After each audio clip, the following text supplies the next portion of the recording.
Elles étaient mariées depuis près de 10 ans, partageaient la passion des montagnes et de la randonnée. On s'aimait comme des dingues. Elle est plus là. Caroline Grandjean, ici à gauche, avait 42 ans. Elle était institutrice, directrice d'école dans un petit village du Cantal. Ce lundi, jour de rentrée scolaire, elle a mis fin à ses jours. C'était une enseignante passionnée. Elle savait créer un climat de confiance. Si les enfants sont en confiance, il n'y a pas de problème. Il n'y a pas de problème. Le problème, il vient de l'extérieur. Car pendant des mois en 2023, Caroline Grandjean a subi le harcèlement d'un ou plusieurs corbeaux toujours non identifiés. Depuis, elle était en arrêt maladie. Des messages violents sur les murs du préau, dans la boîte aux lettres. Après plusieurs dépôts de plaintes, elle avait sollicité l'appui des parents, de la mairie, de sa hiérarchie. Ça a commencé par Salguin et un qui était grave. Dans une école, c'était Gouin égale pédophile. J'ai dit là, fais attention. De quoi est-ce qu'elle a le plus souffert? C'était le manque de soutien ou les insultes homophobes? Le manque de soutien. La hiérarchie n'a pas compris la souffrance de Caroline.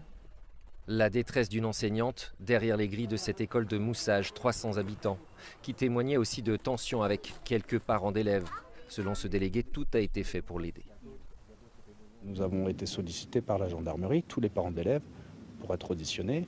Et nous avons toujours eu des entretiens avec l'inspectrice de circonscription, avec l'inspectrice académique, pour évoquer les sujets, essayer de réagir au mieux par rapport à ces faits qui nous dépassaient un petit peu.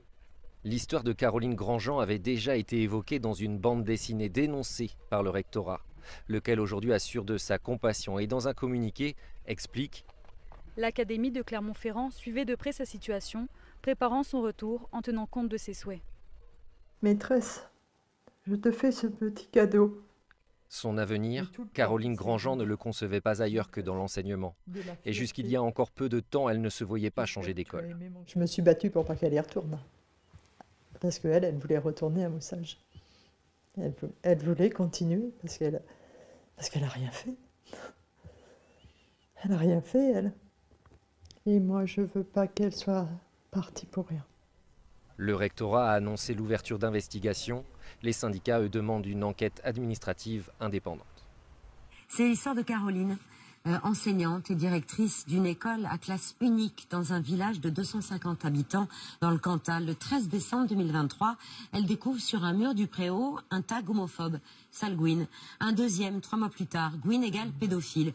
Puis une menace de mort déposée dans la boîte aux lettres de l'école. En tout, 5 messages homophobes, 5 dépôts de plainte et une enquête judiciaire finalement classée il y a 6 mois. Caroline Grandjean s'est donné la mort le 1er septembre, jour de la rentrée scolaire. J'avais 2 petites filles à l'école à Moussage qui ont été très choquées ce matin. On l'a attaquée sur sa vie privée et ça c'est vraiment côté franchement dégueulasse. Je pense que c'est choquant que finalement on banalise des comportements homophobes.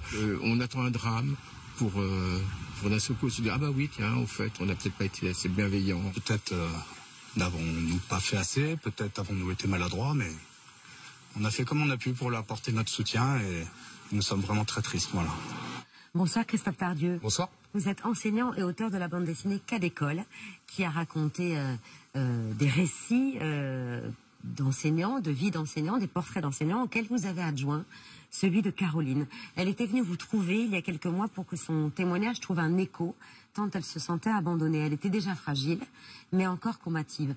La nouvelle de son suicide a donc été évidemment un choc, mais plus vous y pensez, plus vous vous dites que c'était inexorable. Oui, on va dire que dans son parcours et de cette histoire qui lui est arrivée, il y a eu tout un tas d'étapes successives qui l'ont empêché de reprendre pied alors qu'elle était en train de s'enfoncer.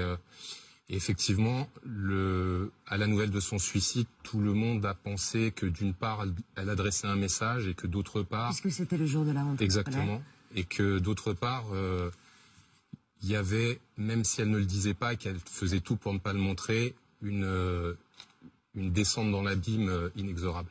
L'impression d'un gâchis, que rien n'avait été fait pour l'empêcher de passer à l'acte. C'était une tragédie annoncée. En quelque sorte, il y a eu la brutalité des messages, des insultes, des menaces, mais plus douloureux encore, l'absence de réaction, voire même une volonté de la faire taire. Il fallait surtout pas faire de vagues. Oui, c'est un stratagème qui est très connu dans l'éducation nationale. Donc effectivement, dès le départ, elle a ressenti un manque de soutien de la part de sa hiérarchie la plus proche tout d'abord, et puis tout en haut ensuite.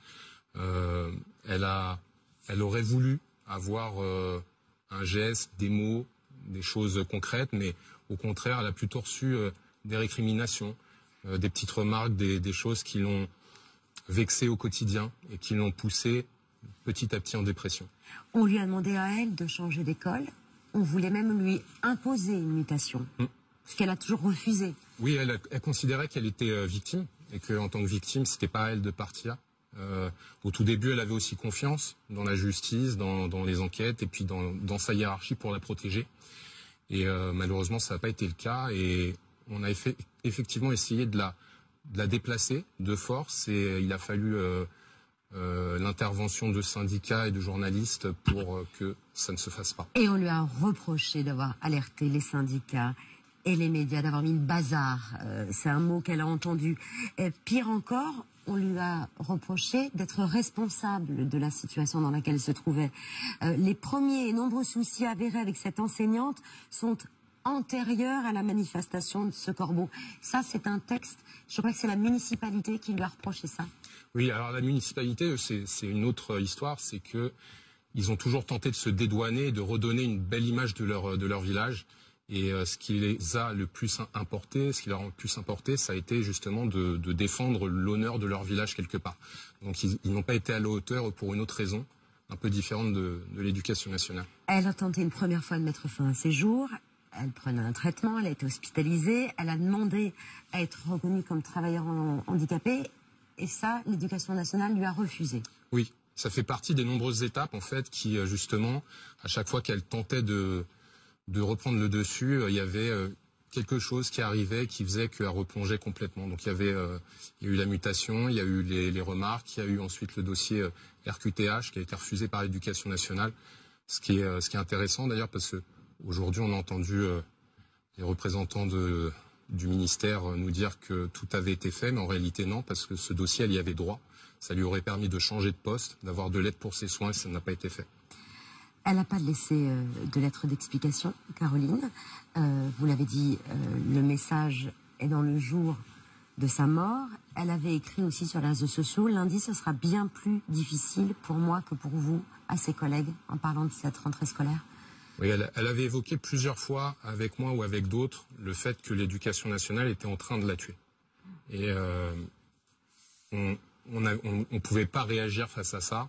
On essayait de l'aider, mais effectivement, le message pour nous est très clair. Pour sa compagne, il est évident. C'est aussi pour ça que je suis là ce soir pour témoigner, c'est à la demande de sa compagne. Pour elle, l'éducation nationale a tué sa femme et il n'y a rien à ajouter à ça. La ministre Elisabeth Borne a annoncé saisir l'inspection générale de l'éducation nationale, la même éducation nationale qui avait porté plainte contre votre bande dessinée au moment de sa sortie. C'est ça. Et ça a été un nouveau clou dans le cercueil de Caroline. C'est que, en fait, quand elle m'a contacté moi pour faire une bande dessinée sur son histoire, c'est parce qu'elle sentait que justement l'éducation nationale essayait d'imposer un narratif bien différent de la réalité qu'elle avait vécue. Et elle s'attendait encore, quasi naïvement, à ce que ça fasse vraiment évoluer les choses. Et que le fait de lire son histoire comme ça fasse changer un petit peu les consciences de certaines personnes du ministère. Et la seule réaction, comme vous dites, ça a été un dépôt de plainte. Ça a été un dépôt de plainte contre la bande dessinée, ce qui l'a profondément marqué parce qu'elle a été auditionnée à la gendarmerie comme une coupable. Elle a dû s'expliquer sur chaque case. Et ça a été terrible pour elle pour deux raisons. La première, c'est de se prendre le poids de l'éducation nationale en pleine tête comme ça. Et puis le deuxième, c'était qu'elle s'en voulait par rapport à moi. Et j'avais beau lui dire que j'en avais rien à faire parce que voilà, ça me touchait pas du tout. Elle a très mal vécu le fait que quelqu'un d'autre puisse subir ce qu'elle subissait. Justement, il n'y a pas que Caroline, vous racontez aussi la descente aux enfers d'autres. Il y a Christine Renon, directrice d'école maternelle à Pantin, qui elle s'est suicidée en 2019. À la question posée à Caroline, qu'est-ce qui a changé depuis la mort de Christine Renon, elle répondait rien. Là, vous semblez dire que ça n'a toujours pas bougé. L'éducation nationale, clairement, vous voulez pointer du doigt. On se souvient du hashtag pas de vague en 2015, où les enseignants dénonçaient ce silence-là. Depuis, il y a pas quand même des paroles qui se sont déliées, une écoute Alors, ce qui s'est délié, effectivement, c'est la parole des enseignants qui vont peut-être davantage oser parler, vont témoigner pour essayer de trouver du réconfort là où on n'en donne pas dans leur ministère. Après, tout à l'heure, quand on disait que l'éducation nationale a tué Caroline, elle a tué aussi Christine Renon, elle a tué Jean Villot. C'est dur à dire, mais c'est la réalité des choses. C'est-à-dire qu'il y a des violences systémiques, il y a une manière de réagir, il y a une rhétorique, il y a une mécanique qui se met en place quand un enseignant est en souffrance, qui se répète systématiquement. Et moi, pour les avoir documentés, effectivement, c'est quelque chose qui se répète tout le temps. Et l'histoire de Christine Renon, l'histoire de Samuel Paty, l'histoire de Jean Villot, à chaque fois, c'est la même chose. C'est une hiérarchie qui est complètement absente et qui n'assume pas le fait de protéger ses agents.